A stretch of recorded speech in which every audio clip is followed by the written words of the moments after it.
Friends யாருக்கும் வணக்கம். Welcome to Asian Talks. இன்றைக்கி சிறுகடிக்க ஆசையில் விஜயாவுக்கு டான்ஸ் ஆடும்போது சுருக்கு பிடிச்சிருச்சுங்க. இதுக்கு காரணமும் மீனா தான் சொல்லிட்டு பயங்கரமாக திட்டுறாங்க. சரி வாங்க இன்றைக்கி என்ன நடந்துச்சுன்னு பார்த்துடலாம். விஜயோட டான்ஸ் ஸ்கூலில் யாருமே சேரலன்னு சொல்லிட்டு விஜயா ஃபீல் பண்ணாங்க இல்லையா, அதனால் முத்து மீனாவும் நம்ம போய் சேரலான்னு சொல்லிட்டு போனாங்க. ஆனால் விஜயா வாயை வச்சுட்டு சும்மா இருப்பாங்களா? அவங்க எப்போ போல தான் பேச ஆரம்பித்தாங்க. இது என்ன பூ கட்டுற மாதிரி கார் ஓட்டுற மாதிரி நினச்சிங்களா? இது பரதம், எல்லாராலையும் கற்றுக்க முடியாது அப்படின்னு பேசினாங்க. உடனே மீனா சொன்னாங்க, ஏன் அத்தை பூ கையால் தான் கட்டுறோம், அவர் காரை கை யூஸ் பண்ணி கால் யூஸ் பண்ணி தானே ஓட்டுறாரு, யாராக இருந்தாலும் ட்ரை பண்ணால் வரும் அத்தை அப்படின்ற மாதிரி சொல்கிறாங்க. உடனே முத்து நாங்கள் வேணால் ஆடி காமிக்கிறோம், நீங்கள் வேணால் பார்த்துக்கிறதுக்கப்புறம் சேர்த்துக்கோங்க அப்படின்ற மாதிரி சொல்கிறாரு. உடனே பார்வதி மீனாவுக்கும் முத்துக்கும் சப்போர்ட் பண்ணி பேசுகிறாங்க.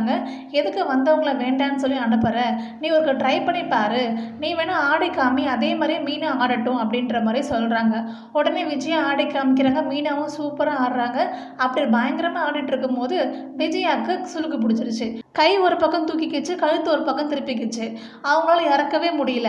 அதில் முத்து என்ன பண்ணுறாருனா, அது ஒரு பரதம் போஸ்ன்னு நினச்சிட்டு அவர் ஒரு பக்கம் காமெடி பண்ணுறாரு. ஆனால் விஜயா இது ஒன்றும் பரதம் போஸ் இல்லடா, எனக்கு வலி உயிரை போகுதுடா, இறக்க முடியலடா, திருப்ப முடியலடா அப்படின்னு சொல்லி கத்துறாங்க. இந்த சீன்லாம் பார்க்கறதுக்கு ரொம்ப ஃபன்னியாக இருந்துச்சு. ரொம்ப வயிறு குலுங்க சிரிப்போம் நம்ம. அதுக்கப்புறம் மீனா பயந்துட்டு என்ன சொல்கிறாங்க, வாங்க ஹாஸ்பிட்டலுக்கு கூப்பிட்டு போகலாம் அப்படின்ற மாதிரி சொல்கிறாங்க. அதுக்கு பார்வதி சொல்கிறாங்க, இதுக்கெல்லாம் ஹாஸ்பிட்டல் வேணாம், எனக்கு தெரிஞ்ச ஒருத்தவங்க இருக்காங்க, அவங்க சூப்பராக சுளுக்கு எடுப்பாங்க, நான் வீட்டுக்கு கூட்டிகிட்டு வரேன், நீ வீட்டுக்கு கூட்டிகிட்டு போ அப்படின்ற மாதிரி சொல்லிடுறாங்க. அதுக்கப்புறம் அவங்க அம்மாவை காரில் உட்கார வச்சு முத்து வீட்டுக்கு கூட்டிகிட்டு போகிறாரு. வீடு வந்துருச்சு, ஆனால் இறங்குறதுக்கு விஜய் அசிங்கப்படுறாங்க. நான் வெளில எனக்கு ரொம்ப அவமானமாக இருக்கும் அப்படின்னு சொல்கிறாங்க. அதுக்கு முத்து இன்னொரு ஐடியா பண்ணிடுறாரு. 2 போர்வையை கொண்டு வராரு. மீனா ஒரு பக்கம் பிடிக்க சொல்கிறாரு, முத்து ஒரு பக்கம் பிடிச்சிக்கிறாங்க.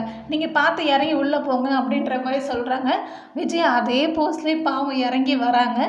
ஒரு வழியாக வீட்டில் போய் உட்காந்துடுறாங்க. அப்போ அண்ணாமலை பார்த்துட்டு ஷாக் ஆகுறாரு. இது உனக்கே நியாயமாக இருக்கா, இப்போ வரைக்கும் பரதம் போஸ்ட்லேயே தான் இருப்பியா அப்படின்னு சொல்லி கேட்குறாரு. அதுக்கு விஜயா சொல்கிறாங்க, என்ன காமெடி பண்ணுறீங்களா, எனக்கு சுளுக்கு பிடிச்சிச்சு, திருப்ப முடியல அப்படின்ற மாதிரி சொல்லி கத்துறாங்க. அதுக்கப்புறம் ரவி, ஸ்ருதி, ரோகிணி எல்லாமே வீட்டில் தான் இருக்காங்க. அவங்க எல்லாருமே என்ன ஆச்சுன்னு சொல்லி கேட்கவும் நடந்ததாக சொல்கிறாங்க. அதுக்கப்புறமேட்டுக்கு பார்வதி ஒரு வழியாக அந்த சுளுக்கு எடுக்கிறவங்கள கூட்டிகிட்டு வந்துடுறாங்க. அப்புறம் அவங்க ரூம்குள்ளே கூட்டிகிட்டு போயிட்டு விளக்கணை வச்சு தேய்ச்சி ஒரு வழியாக கையை சரி பண்ணி விட்டுறாங்க. ஆனால் கழுத்து ஒன்றும் சரியாகலை, ஒரு நாள் ஃபுல்லாக ஆகும் சரியாகிறதுக்கு அப்படின்ற மாதிரி சொல்லிட்டு கிளம்பிடுறாங்க. அதுக்கப்புறம் மீனா பிடிச்சி விஜயா கத்த ஆரம்பிச்சிட்டாங்க. வேணுன்ட்டு தான் இந்த மாதிரி பண்ணியிருக்க, உன்னை நான் கேட்டேன்னா நீ என் டான்ஸ் கிளாஸ் சேருன்னு சொல்லிட்டு அப்படின்ற மாதிரி கேட்குறாங்க. அதுக்கு மீனா சொல்கிறாங்க, இல்லை அத்தை நீங்கள் வருத்தப்பட்டீங்கல்ல, அதனால தான் நான் கற்றுக்கலான்னு சொல்லிட்டு வந்தேன் அப்படின்ற மாதிரி சொல்லவும், நீ வேணுன்ட்டு தான் இந்த மாதிரி பண்ணியிருக்க, நான் சம்பாரிச்சிருவணும் அப்படின்றதுனால வேணுன்ட்டு இந்த மாதிரி பண்ணி என்னை டான்ஸ் ஆட விடாமல் பண்ணிட்டேன் அப்படின்ற மாதிரி சொல்கிறாங்க. உடனே மீனாவுக்கு என்ன சொல்கிறேன்னே தெரியாமல் முழிச்சிட்ருக்காங்க. விஜயை பற்றி தான் தெரியும்லங்க, எப்போவுமே மீனா குறை சொல்கிறதா அவங்க வேலையாக போச்சு. நாளைக்கு என்ன நடக்க போகுதுன்னு வெயிட் பண்ணி பார்ப்போம். உங்களுக்கு வேறு பிடிச்சிருந்துச்சுன்னா வீடியோக்கு லைக் பண்ணி நம்ம சேனல் சப்ஸ்கிரைப் பண்ணி சப்போர்ட் பண்ணுங்கள். தேங்க்யூ அண்ட் தேங்க்ஸ் ஃபார் வாட்சிங்.